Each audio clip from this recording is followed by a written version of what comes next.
Enquanto nos arrastamos neste mundo, ficamos fatigados das coisas a que estamos sujeitos. Se não há estímulo que nos excite, se não há elemento que entretém, se as sensações não são agradadas, nos entediamos. Querendo fazer o que julgamos correto, erramos. Notando o resultado de muitas de nossas escolhas, nosso coração derrete. Até quando? É nossa condição. Poderia não ser assim se eu tivesse optado por isso, mas escolhi isso e... pesado fardo. Seria diferente se eu não tivesse dito aquilo? Pesado fardo.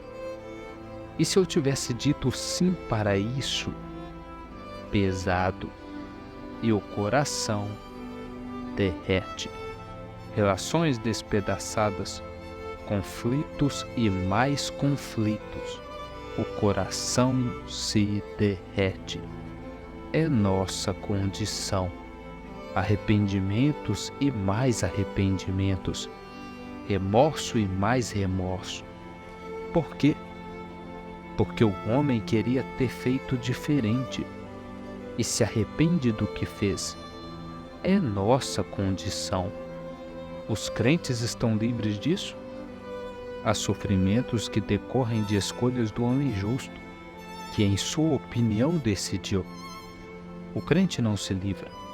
Também está sujeito a sofrer as consequências de decisões que não deveria ter tomado, ou de decisões que pensa não deveria ter tomado, mas deveria, ainda que o decorrer lhe traga dores.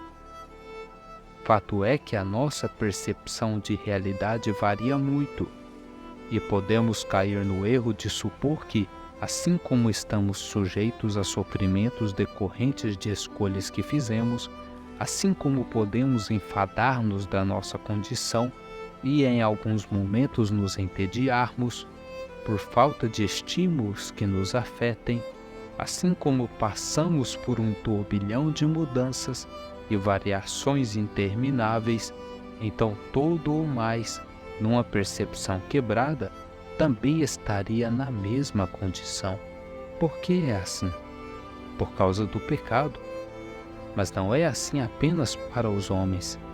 Tudo na natureza também sofre, pelo que diz Paulo.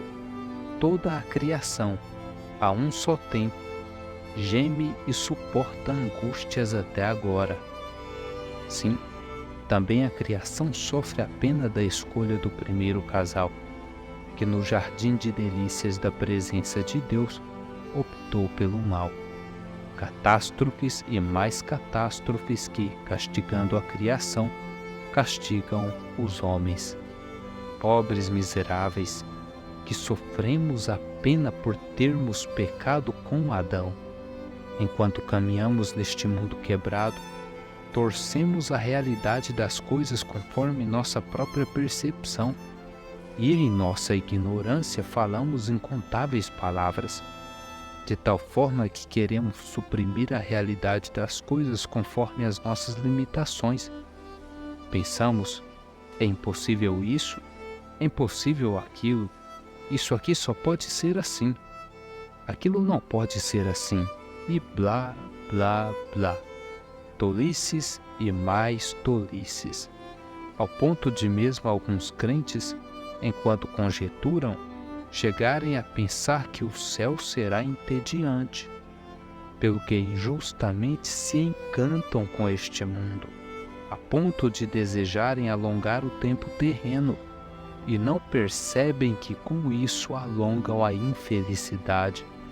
A parte final de Apocalipse, capítulo 21, versículo 3, nos dá um excelente ponto de partida para meditarmos no assunto, pois diz: Deus habitará com eles, eles serão povos de Deus, e Deus mesmo estará com eles. Assim, se aquele que é a verdadeira alegria, fonte de gozo eterno, originador do bom prazer, estará conosco, certamente não haverá enfado, ainda que estejamos apenas de pé olhando para Deus na eternidade, não haverá sequer uma fagulha de tédio, mas alegria indizível, prazer insondável, gozo interminável. Não sabemos com detalhes precisos como será, mas sabemos pelas Escrituras com muita certeza que Deus estará. Deus habitará conosco. Ó riqueza insondável! Dá-nos logo o teu céu, Senhor, para que tenhamos mais de ti. Com o mesmo anelo, diz Paulo, sabemos que, se a nossa casa terrestre deste tabernáculo se desfizer, temos da parte de Deus um edifício, casa não feita por mãos, eterna nos céus. E, por isso, neste tabernáculo, gememos, aspirando por sermos revestidos da nossa habitação celestial, se, todavia, formos encontrados vestidos e não nus, pois, na verdade, os que estamos neste tabernáculo gememos angustiados, não por querermos ser despidos, mas revestidos, para que o mortal seja absorvido pela vida. Ora, foi o próprio Deus quem nos preparou para isto, outorgando-nos o penhor do Espírito. Temos, portanto, sempre bom ânimo, sabendo que, enquanto no corpo, estamos ausentes do Senhor, visto que andamos por fé e não pelo que vemos. Entretanto, estamos em plena confiança, preferindo deixar o corpo e habitar com o Senhor.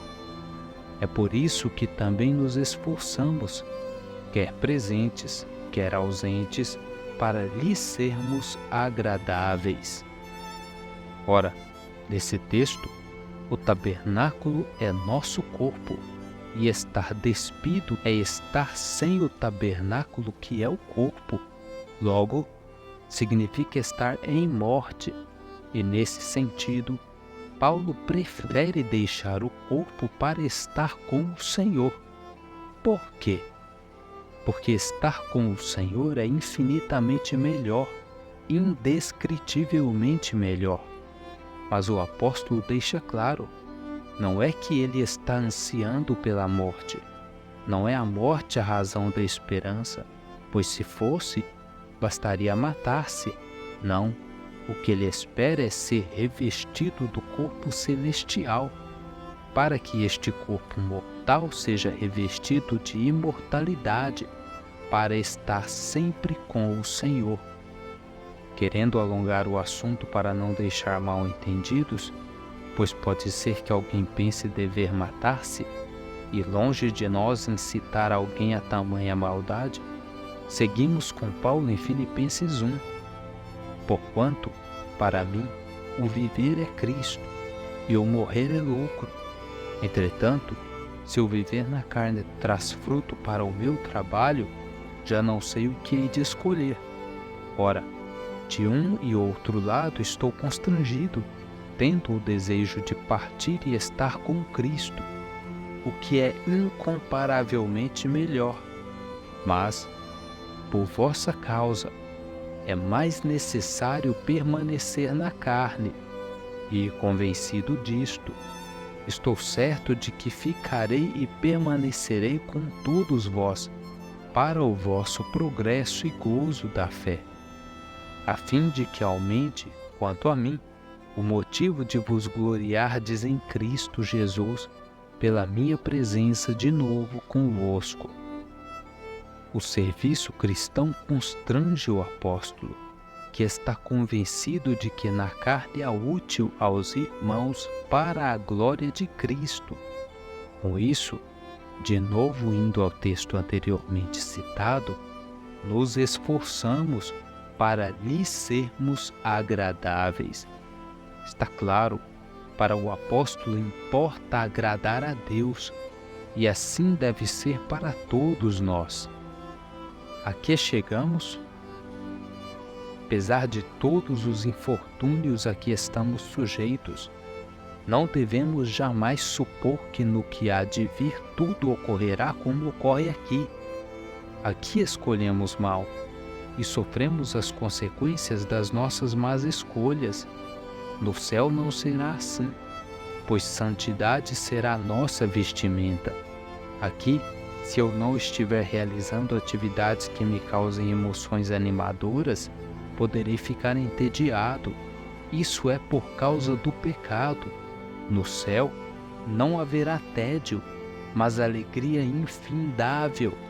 Na eternidade, independentemente de como será, apenas alegria indizível. Não temos que saber como tudo será, não temos que conhecer como tudo é, pois há muitas coisas que ao homem é impossível entender, ainda entre as naturais, de forma que mesmo na ciência existem mistérios, isto é, coisas que não possuem respostas e talvez jamais possuirão. Mas a nós importa saber que Deus habitará com eles, eles serão povos de Deus e Deus mesmo estará com eles. Isto é, se creio em Jesus, Deus habitará comigo, serei parte do povo de Deus e Deus mesmo estará comigo. Isso basta. Não será necessário entretenimento. Não precisaremos de estímulos terrenos, pois estaremos na fonte de todo prazer. Desfrutemos, pois, de tão preciosa verdade.